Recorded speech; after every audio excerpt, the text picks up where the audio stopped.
Bismillahirrahmanirrahim. Alhamdulillahirabbil alamin, al-anbiya'i wal mursalin wa ala alihi wa sahbihi ajma'in. Subhanaka la ilma lana illa ma 'allamtana innaka antal alimul hakim. Wa la haula wa la quwwata illa billahil aliyyil azim. Rabbi shrah li sadri wa yassir li amri wa hlul 'uqdatam min lisani yafqahu qawli wa saddid lisani wa hdi qalbi bi haqqi sayidina Muhammad sallallahu alaihi wasallam. Okey. Berkaitan dengan soalan yang ada diajukan daripada sahabat yang hadir ni berkaitan dengan ilmu hakikat dan juga makrifat. Dan saya rasa benda ini kalau di kawasan di tempat saya tu biasa saya sebutlah, kerana ada sebahagian menggunakan nama dan juga menggunakan ilmu sifat 20 ini mengajar ilmu-ilmu yang kita panggil ilmu yang mereka sebut makrifat, tapi sebenarnya ilmu itu ilmu yang jauh daripada makrifatullah. Bahkan ilmu yang bawa kepada sesat lah, sesat. Ilmu-ilmu hakikat yang sesat-sesat ini yang berasal daripada apa nama ni, Hasan Rimau, ilmu-ilmu itulah. Jadi dah sekarang ni dah jadi viral. Orang-orang mengajar begitu kerana kemajuan teknologi yang ada ni. Orang boleh buat kelas kat mana-mana, di utara, di selatan, di tempat mana dia ajar, dan orang yang menyambut dan juga memerhatikan pun ramai. Jadi antara perkara yang kita kena faham, akidah ni kita nak belajar, pertamanya mestilah dengan orang yang memang belajar akidah lah, dengan cara yang betul, dengan guru yang betul. Dan kena ada kitab lah seeloknya. Kerana apa? Sebagaimana yang maklum kan, arkanul ilm, rukun ilmu tu, rukun ilmu kita boleh kata sebagai 4 perkara lah. 4 perkara, hak zahir, 4 perkara. Pertamanya al-ustaz, yang keduanya at-talib, yang ketiganya al-kitab, yang keempatnya manhaj. Ada yang tambah 5, al-jawul al-ilmi, ataupun kita panggil sebagai bi'ah. Tapi kalau kita boleh lihat kepada situasi 4 tu, rasa dah elok dah. Pertamanya ustaz, guru. Yang kedua pelajar. Yang ketiga kitab. Kitab. Kenapa kita perlu pada kitab ni? Kerana kita nak sandarkan kepada siapa.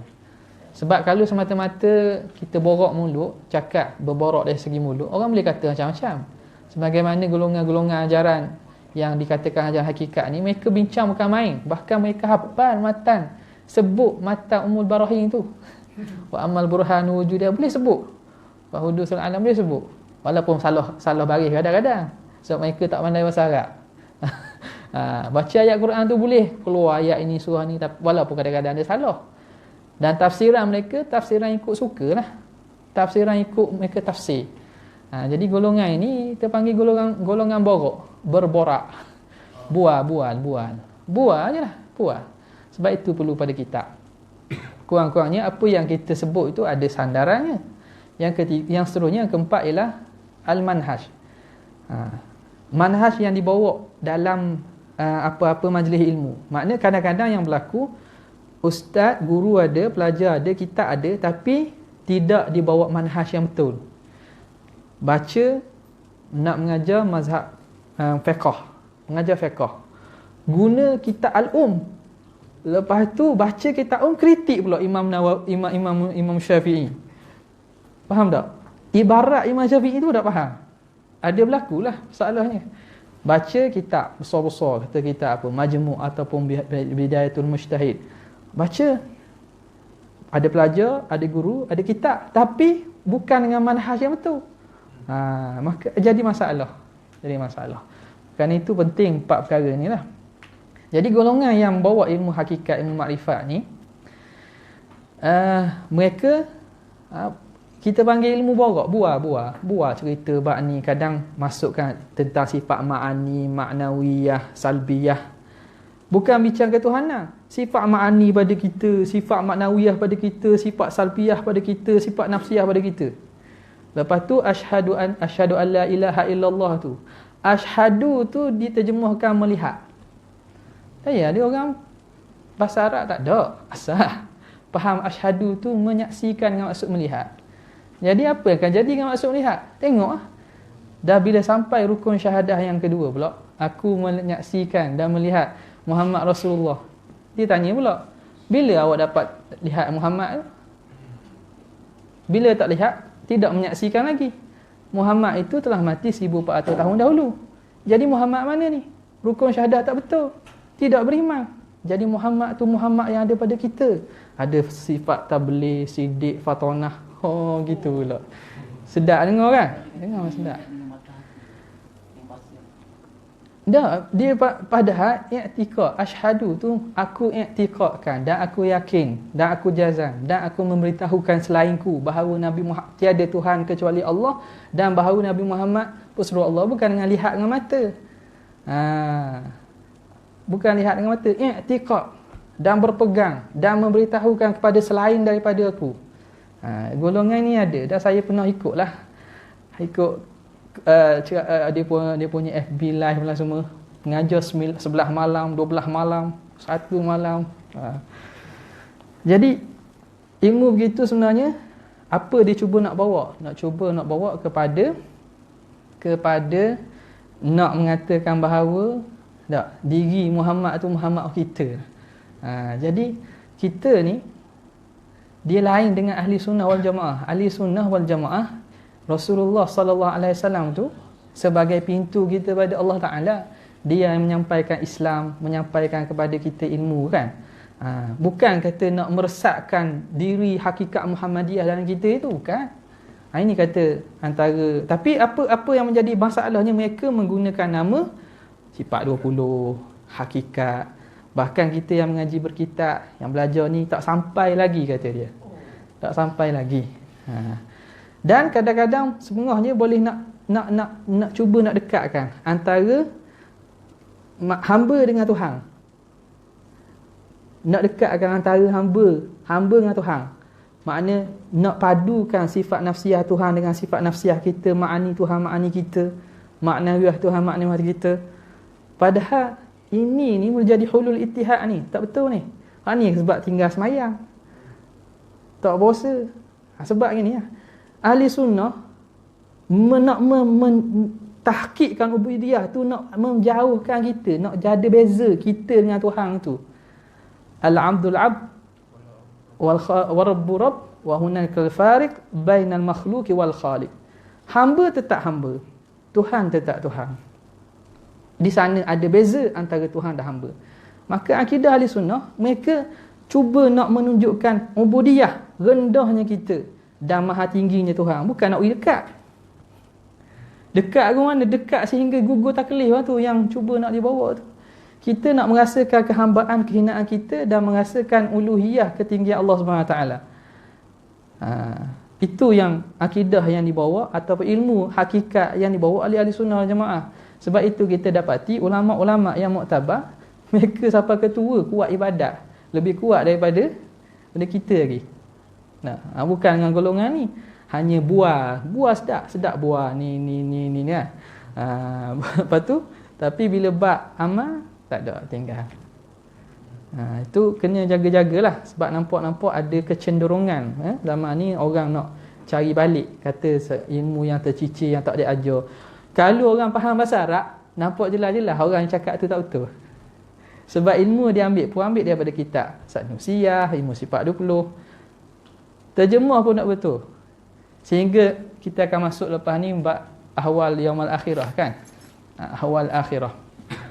Kiamat tu bukan kiamat ni, dia kata. Kiamat dunia ni.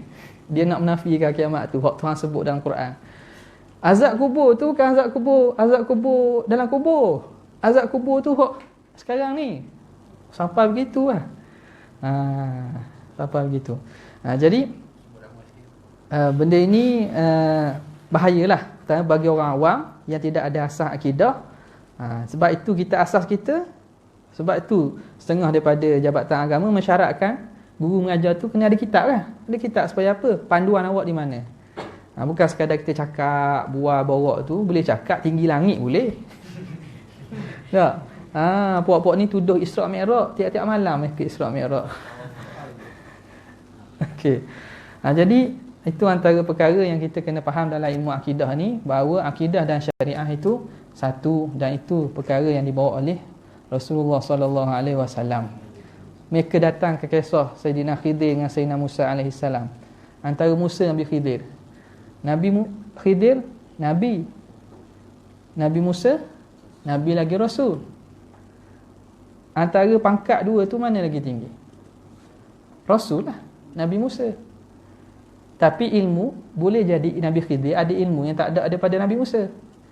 Tapi yang tinggi sebab apa? Nabi Musa. Sebab Nabi Musa hidayat dia seluruh orang. Al-amal muta'addi khairun minal amalil qasir. Sebab itu ulama ni yang bawa ilmu syariat ni, yang mengajar ni, pahala besar. Pahala besar daripada orang abid yang ada ambil amal diri dia. Tak. Tapi dia qasir amal dia untuk diri dia. Tapi ulama dengan sebab dia selamat umat Islam yang ramai. Tidakkah kerana sebab dia menyelamatkan kesesatan tu Allah Ta'ala beri dia pahala tinggi?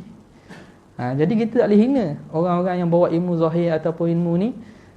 Mereka itu berjasa besar.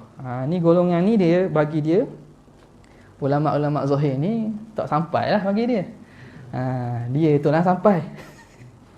Okey. Ada soalan? Ada lagi soalan? Saya rasa kita tak payah masuklah ni awal yaumul akhirah. Kita buka bagi soalan berkaitan dengan perkara tadi atau berkaitan apa-apa yang berkaitan dengan akidah. Sila. Berkenaan dengan had nak menyatakan kufur tu. Macam mana kita nak tahu sebenarnya? Sebab contohnya pernah ada resolusi ulama yang risalah aman tu. Jadi untuk kita had, jadi dia tak kata itu tak boleh keluarkan orang daripada daerah kekufuran, Syiah Zaidiyah, Syiah Ja'fari, Ibadi dan sebagainya.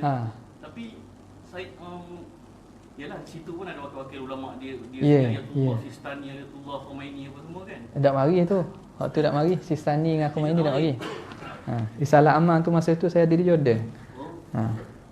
Betul lah, sebab akidah-akidah tu macam Ibadiyah semua tu masih dimasuk firaq Islamiyah. Dia bukan ahli sunnah tapi dia masih dalam ahlul kiblah. Tak, dia Imam Ghazali sebut ahlul kiblah, masih orang Islam. Jadi selagi mana tidak ada perkara yang boleh kita hukumkan kafir, maka tak boleh kita katakan mereka ni kufur. Jadi perkara apa tu? Itu kita kena faham, bezakan antara usul akidah dengan furu' akidah. Jadi benda yang usul akidah ni maklum minad din. Perkara yang maklum minad din bil darurah. Perkara yang maklum dalam ilmu akidah secara umum orang tahu. Itulah. Ada pun perkara-perkara khilafiyah. Itu tidak boleh menjatuhkan orang tu kepada kafir lagi lah. Perinciannya banyak, kena belajar lah. Tak. Bila kita lalu tu kita tahu kat mana yang sepakat, kat mana khilaf. Macam contoh sebab mungkin macam pelik lah. Kalau ahli sunnah, Syiah, Ibadiyah soalkan itu benda yang khilafiyah. Mana boleh pilih nak Syiah. Tak boleh. Sebab apa dia gini je. Jalanan ahli sunnah dengan bukan ahli sunnah, walaupun semuanya masuk Islam lah ke, tapi jalanan ahli sunnah ni umpama jalan yang terang. Kita orang tunjuk kita dua jalan. Jalan ni terang, ada lampu sampai tempat sama. Katalah sampai depan sana. Jalan ni terang, ikutlah. Ada jalan selagi, bengkang bengkok, tak ada lampu. Tapi sampai sana juga. Jadi jalan-jalan yang selain daripada ahli sunnah ni umpama jalan yang kelabu, kelam. Jalan yang ada, tapi bahaya. Kalau tak pandai gericik. Jalannya ke syurga juga. Islam lagi mana Islam kan? Tapi jalan ni gelap, kelam. Jadi kita nak pilih jalan mana? Mesti jalan yang terang. Jalan satu lagi, Islam juga. Bawa ke syurga juga, tapi jalan ni kelam, gelap, tak ada lampu. Jalan pula bengkak-bengkok.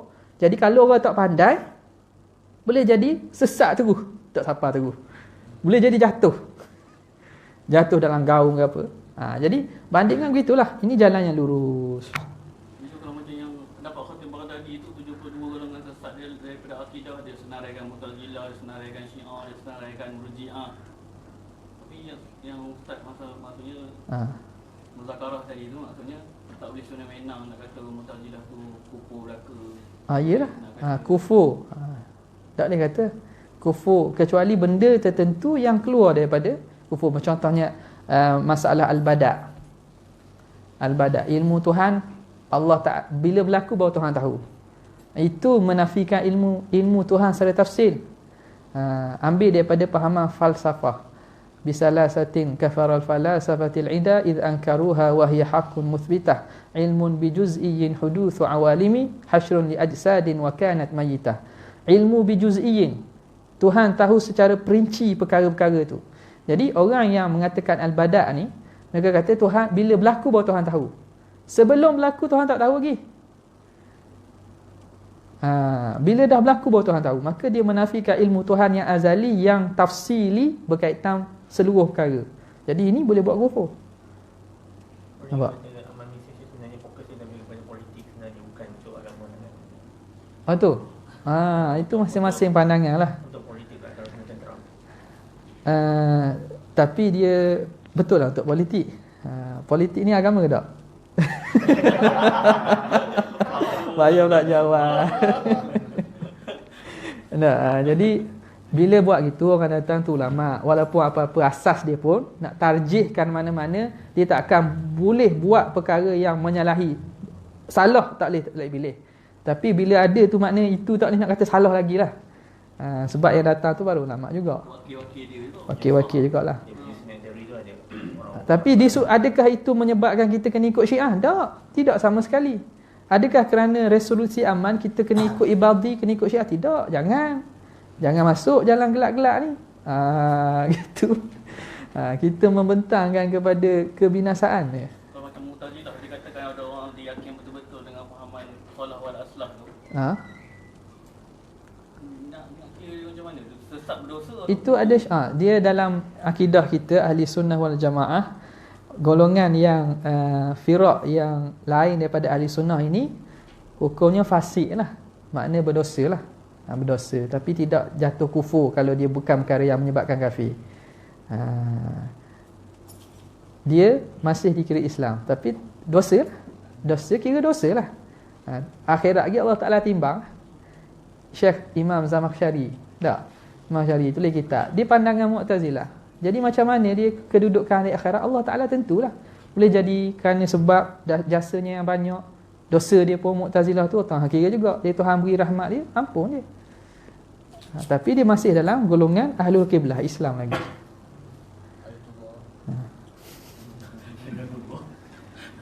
Okey, ada lagi soalan? Ya. Terkait dengan rukun iman kan, rukun akhir, iaitu rukun agama lah, kata rukun agama, bukan iman. Ada mengatakan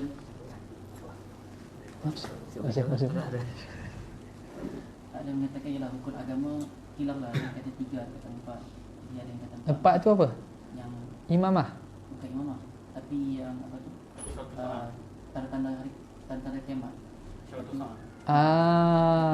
Kita kata ni ilmu tahawulat. Ni apa fiqh tahawulat. Maksudnya perlu dia kata sebagai rukun agama yang keempat, kita perlu juga. Dia bukan rukun agama keempat, itu pemahaman kita kepada situasi waqi'. Dia tidak dia dakwa gitu ke? Mungkin perkataan tu bukan maksud rukun tu bukan makna rukun Islam, iman, ihsan tu bukan. Cuma itu berkaitan pemahaman kepada nas Nabi berkaitan dengan ahadisul fitan. Tak? Lepas tu macam mana kita nak berinteraksi pada zaman fitnah kita ni. Kena faham kadang-kadang lafaz daripada masyayikh tu mengguna rukun semua itu, kita kena skop rukun tu dengan maksud lughawi ke dengan maksud istilahi. Fardu ain tak fardu ain tu dia gini. Nak tahu fardu ain tak fardu ain, adakah benda itu penting bagi kita untuk kita beramal, untuk kita guna dalam hidup kita? Kalau benda itu penting dan benda itu wajib kita tahu untuk kita untuk hidup, maka fardu ain. Faham tak? Dalam fiqh berbanyak-banyak bab-bab itu, bab yang kita tak guna untuk kehidupan kita, tak jadi fardu ain. Contohnya kita bab apa? Bab ihya'ul mawat, menghidupkan tanah-tanah yang terbiar kan. kita tak ada nak kerja, nak hidupkan tanah, nak membangunkan tanah, maka bab itu tak wajib bagi kita. Bab jual beli, kalau kita tak nak berjual beli, tapi jarang tak nak berjual beli, kita bukan pergi kan. Contohlah, masa kita suruh orang lain beli, kita tak beli kata. Tapi bila kita nak berjual beli, kita kena belajarlah bab jual beli. Okey. Tak ada okey. Kalau tak keberatan lah. Sebab saya tengok yang isu kalam, terutama isu kalam, masih lagi berlanjutan sehingga sekarang, sehingga kan ada pun firqah yang mengkafirkan terus pada ini sebagainya lah. Jadi sebab kalam yang pecah empat, sebab dikatakan ulama Arab tidak menerima pecahan empat. Adapun hanya ulama Arab hanya menerima pecahan dua. Adapun yang empat tu hanya pada dan ulama-ulama yang terakhir, yang taqadim itu tak memecah pada. Ini kata khilaf yang dalam madrasah ahli sunnah ni atau Asy'ariyah sendiri. Tak katanya sandarannya kepada Syekh Ad-Dawani kan. Syekh Ad-Dawani. Jadi bila itu khilaf dalam Asy'ariyah, tak khilaf Asy'ariyah, ana pandangan lah dengan bertanyakan beberapa orang guru-guru lain. Jadi bila khilaf dalam Asy'ariyah, maka itu ijtihad ataupun ikhtiar masing-masing lah.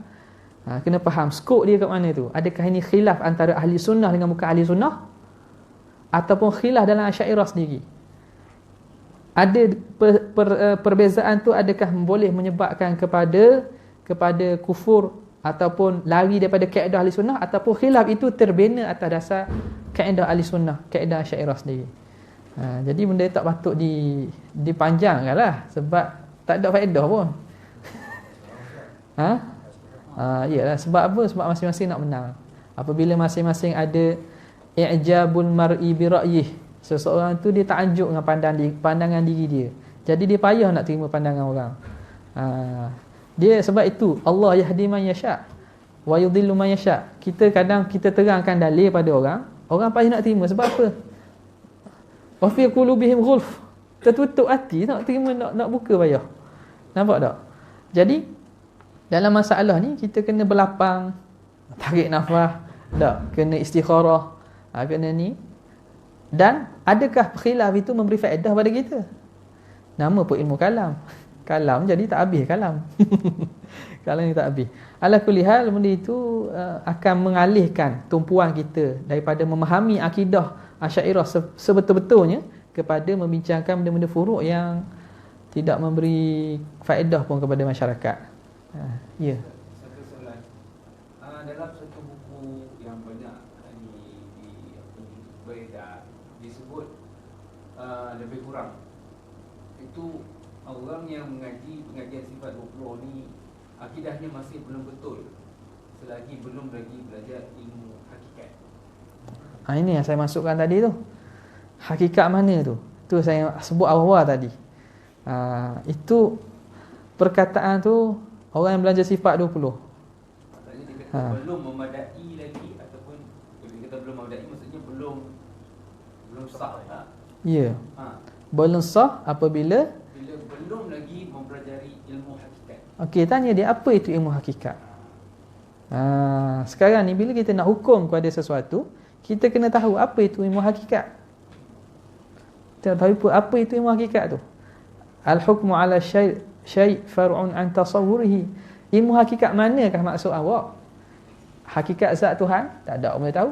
Hakikat sifat Tuhan sebenar? Tak ada orang boleh tahu. Hakikat diri kita, man arafa nafsahu faqad arafa rabbah. Siapa yang kenal diri ni, biasa ayat yang ni pun tu, siapa kenal diri maka dia kenal Tuhan. Dah kenal diri macam mana? Tu kata sebut kenal Muhammad pada diri tu. Golongan ni bawa kenal Muhammad pada diri kita. Jadi makna dia tidak meletakkan Nabi tu pada kedudukannya. Letak Nabi tu pada diri dia. Bukan kata diri Nabi. Sifat sidik, tabligh, fatanah, amanah tu. Nampak cara dia orang bawa tu. Jadi padahal kita beriman dengan Rasulullah, cinta kepada diri baginda Nabi SAW. Mana baginda Nabi tu yang hidup 1400 tahun dahulu tu? Bukan sifat baginda yang ada pada kita. Sifat kita disuruh mengikut Rasulullah, tapi kita tak akan sampai pada kamalat al-ubudiyah sebagaimana Nabi, kesempurnaan hamba sebagaimana kesempurnaan ada pada diri Rasulullah. Jadi kita mengasihi Rasulullah, iaitu diri Rasulullah tu. Bukan makna sifat yang ada, sifat Muhammad yang ada pada diri kita tu. Jadi benda ini kadang-kadang ilmu memang itu disebut. Nanti saya akan tanya lah kitab mana ada tu kan. Mereka nak bawa ke arah nak menyatukan. Menyatukan fahaman benda yang Tuhan, kehambaan dengan ketuhanan ni, atau diri baginda sallallahu alaihi wasallam dengan diri kita ni. Maksudnya Ustaz ni, adakah patut pada pandangan Ustaz, adakah patut ilmu tauhid itu disulangkan terus dengan tasawuf? Sedangkan kita faham tauhid dengan tasawuf ni adalah dua yang berbeza. Tetapi hari ini banyak ustaz yang masukkan tauhid dan tasawuf secara serentak, sehingga membawa kepada salah faham. Maksudnya dalam majlis yang umum. Adakah patut ataupun macam mana? Dia nak kata patut tidak patut tu, adakah orang yang membawa itu tahu di mana beza dan dia menerangkan perbezaannya. Contoh dalam perbuatan kan, perbuatan kita kata macam mana, Allahumma salli ala sayyidina Muhammad. Apa dia contoh? Perbuatan kita kan, perbuatan kita ada ikhtiar usaha kita. Ikhtiar usaha kita tu ialah Allah Ta'ala yang ciptakan. Mungkin pandangan tasawuf sebahagiannya cenderung pada Jabariyah, ataupun cenderung kepada pandangan mengatakan nak tolak langsung lah. Tapi tasawuf sunni dia tak tolak, tasawuf ahli sunnah dia tak tolak ikhtiar usaha tu. Cuma perasaan merasakan bahawa tiada ikhtiar usaha, merasakan. Rasa lain dengan i'tiqad.